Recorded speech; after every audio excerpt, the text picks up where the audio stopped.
இந்த பயிற்சியை தயவு செய்து சாதாரணமாக எடுத்துக்கொள்ள வேண்டாம்.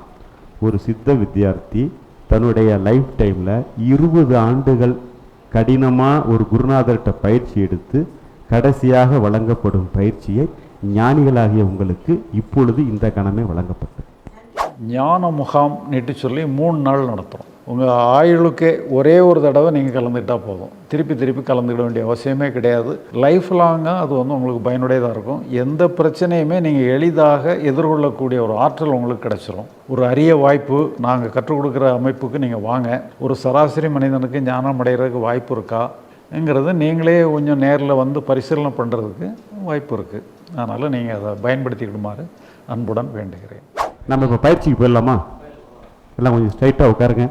முதுகுத்தண்டை நேராக வைத்துக்கொள்க. கைகளை சின்முத்திரையில் வைத்துக்கொள்க. வலது காலை உள்ளே தள்ளி இடது காலை வழி வச்சுக்க. உட்காந்திங்கன்னா இதை இப்படி வச்சுக்கணும்.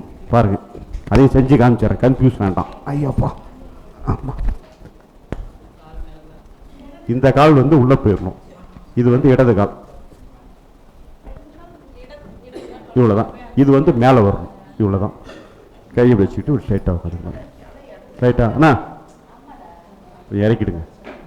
உட்காந்தே செய்யலாம் ஜாலியாக. நான் வந்து சம்மணம் போட்டு செய்கிறது வெகு சிறப்பு. முடியல சார் அப்படின்னா முதல்ல ஒரு 3 மாதத்துக்கு உட்காந்து செய்யுங்க. மொல்ல சம்மணம் போட்டு உட்காந்து செஞ்சீங்கன்னா உடல் ஆரோக்கியம் பிரமாதமாக மேம்படும். அவ்வளோதான். சரி, நம்ம போகலாமா? 10 மூச்சுகள் நம்ம செய்ய போகிறோம். நான் வந்து உங்களுக்கு வந்து மூச்சு இழுக்கிறத வந்து இப்படி கை காமிச்சிக்குவேன். திரும்ப மூச்சு விடுறத இப்படி கை காமிப்பேன். ஏன் கூட நீங்கள் அந்த அளவுக்கு இழுக்கவும் முடியாது, விடவும் முடியாது. ஏன்னா நான் பழகி இருக்கிறதுனால எனக்கு அப்படி நடக்கும். எனக்கு வரலையேன்னு ஆராய்ச்சி பண்ண வேணும். புரிஞ்சிக்குங்க. இதை நான் இப்படி செஞ்சதை பார்த்துட்டு ஒரு யூடியூப்ல வீடியோவில் சொல்லிட்டேன். அவர் என்ன பண்ணுறாரு, பயிற்சியை இப்படி வச்சுக்கிட்டு அப்படி இல்லை. அதனால அதையும் சொல்லிடுறேன். எல்லாத்தையும் சொல்ல வேண்டியது. என்னடா ஒரு ஆள் போய் பார்த்து இப்படி பண்ணிட்டு இருந்தாரு. எங்கிற நான் சொல்லித்தர பிராணி நீ சார் அப்படின்ற மாதிரி ஆயிடுச்சு. காப்பி அடிக்கிறதுனா அடிச்சான் காப்பி மாதிரி அடிக்கிறாரு. அதனால பயிற்சி எடுக்கிற கான்செப்ட் புரிஞ்சுக்கிங்க. அவ்வளோதான் சமாச்சாரம். சரியா? போலாமா? முதுகு தொண்டை நேராக வச்சுக்கோங்க. சின்முத்திரை, இந்த கையில் சின்முத்திரை இருக்கிறதா நினச்சிக்குங்க. உங்களுக்கு புரியறதுக்காக மூச்சை இழுக்கிறத இப்படி இழுக்கிறதுன்னு காமிக்கிறேன், மூச்சை ரிலீஸ் பண்ணுறது இப்படி ரிலீஸ் பண்ணுறதுன்னு காமிக்கிறேன். மற்றபடி நீங்கள் பயிற்சி செய்யும்போது கையை இப்படி தூக்கி இறக்க வேண்டிய அவசியம் இல்லை. ரைட்டா? சரி, வச்சுக்குவோமா? ஸ்டார்ட் பண்ணலாமா? கண்களை மூடி கவனிச்சா அது ஒரு தியானம் தான். இதுக்கு மேலே ஒரு பர்ஃபெக்டான தியானம் வேறு ஒன்றும் கிடையாது. ரைட்டா?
ஓகே,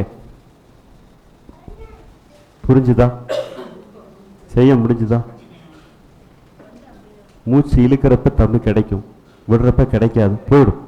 அதை பற்றி வருத்தப்பட வேண்டாம். முதல்ல அப்படித்தான் இருக்கும். கொஞ்ச நாளில் ஆட்டோமேட்டிக்காக பிக்கப் எடுத்தோம்.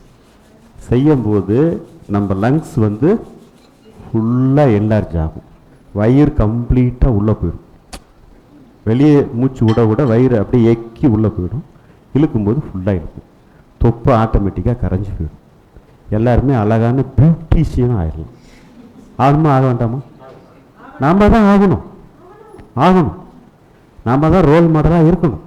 அதனால் நல்லா பயிற்சி செஞ்சு பர்ஃபெக்டான ஆரோக்கியத்தோடு நம்மளை காத்துக்க வேண்டியது ஒவ்வொரு ஞானியின் அத்தியாவசிய அடிப்படையான கடமை. ஓகேவா? இந்த பயிற்சியை முதல்ல இது புரிஞ்சிச்சு இல்லையா? டவுட்டா? மைக்கில் பேசினா தான் கேட்கும்.